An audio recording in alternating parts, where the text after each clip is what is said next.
Este video sobre la unidad de aprendizaje de potencia fluida es la evidencia de aprendizaje número 5 de la etapa número 4. En este video voy a explicar una práctica de laboratorio llamada secuencia neumática. Vamos primeramente a aclarar que la problemática a resolver en esta práctica normalmente nos la dan escrita, nos explican el programa y nosotros tenemos que hacer la simulación, crear el circuito como nosotros creamos. En este caso, la problemática a resolver, el libro nos lo otorga con un diagrama de espacio-fase. ¿Qué es un diagrama de espacio-fase? Bueno, es un tipo de representación gráfica en donde nos muestra un ciclo de funcionamiento de un actuador en función de las fases. Cuando un dispositivo de control existen más de un actuador, se representan de la misma manera, pero uno debajo del otro, como es en este caso. Aquí tenemos dos actuadores y en el libro nos vienen igualmente dos actuadores, uno debajo del otro. Entonces aquí tenemos la práctica. El circuito que el libro nos quiere plantear es un circuito A más B menos A menos. Sería, en otras palabras, un método de cascada, como lo muestra el diagrama en el libro. Esto quiere decir que el primer cilindro, que en este caso lo denominaremos como el cilindro A, se activa y se mantiene de esa forma. Al activarse por completo, el cilindro B o el segundo cilindro se activa y se regresa al instante, para después concluir con la desactivación del cilindro A, llamándolo también como el método de cascada. En tanto a los componentes a utilizar en el circuito eléctrico, tenemos lo que es un relé, dos relés, un contacto normalmente cerrado. Tenemos también un obturador, un pulsador normalmente abierto, que será nuestro botón de arranque, solenoides, y en el circuito neumático contamos con dos cilindros de doble efecto, una válvula estranguladora, una válvula de 5 vías y la fuente de alimentación, que en este caso es el aire comprimido. Comenzaré explicando el funcionamiento y la creación del circuito electrónico en la aplicación FleetSim.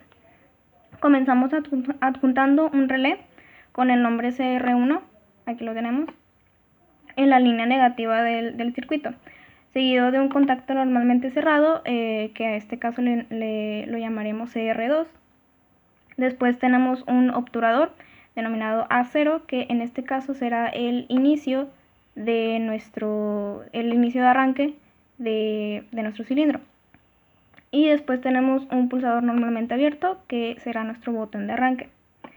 Después, de forma paralela, tenemos conectado un pulsador normalmente abierto, igual denominado CR1.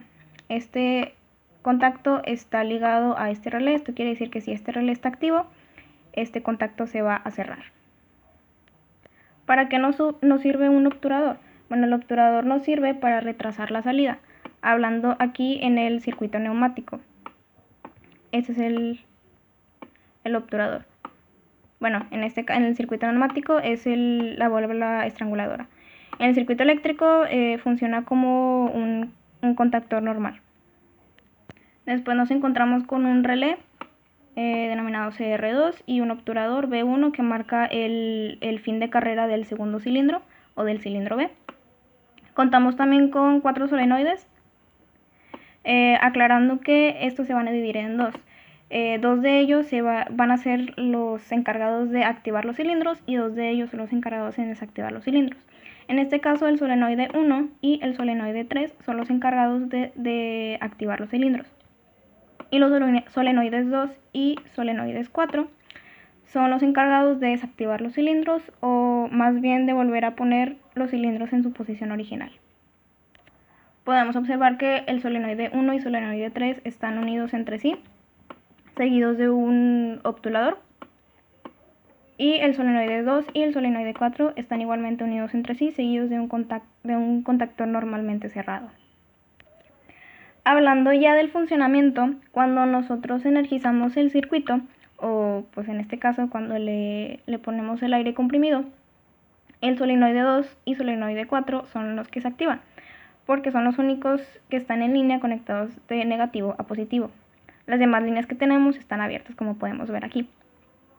Recordemos que el solenoide 2 y solenoide 4 son los encargados de desactivar los cilindros, o más bien de regresar a los cilindros a su posición original. Entonces, en este caso, estos solenoides no harían nada. Sin embargo, cuando nosotros presionamos el botón de arranque, el circuito detecta su activación. En este caso, el obturador A0, el que tenemos aquí señalados, este permite el paso de energía durante unos segundos. El CR1 agarra la energía, le llega la energía, perdón, y como este contacto estaba abierto, gracias al relé se cierra, pasa la energía, permite que la energía pase al solenoide 1, y como este obturador también estaba ligado al primer relé, como antes estaba abierto, se cierra y permite el paso de energía entre estos dos, haciendo que el primer cilindro se active.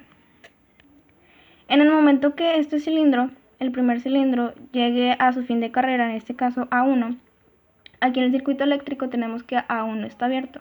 Entonces, en el momento que este circuito detecte que llegó a su fin de carrera, A1 aquí se va a cerrar, B0 se va a abrir y va a activar el segundo cilindro, haciendo que se mueva, como podemos ver a continuación.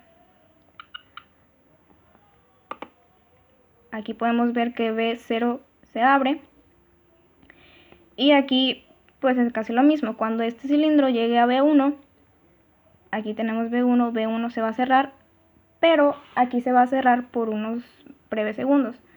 Se va a cerrar y luego se va a abrir.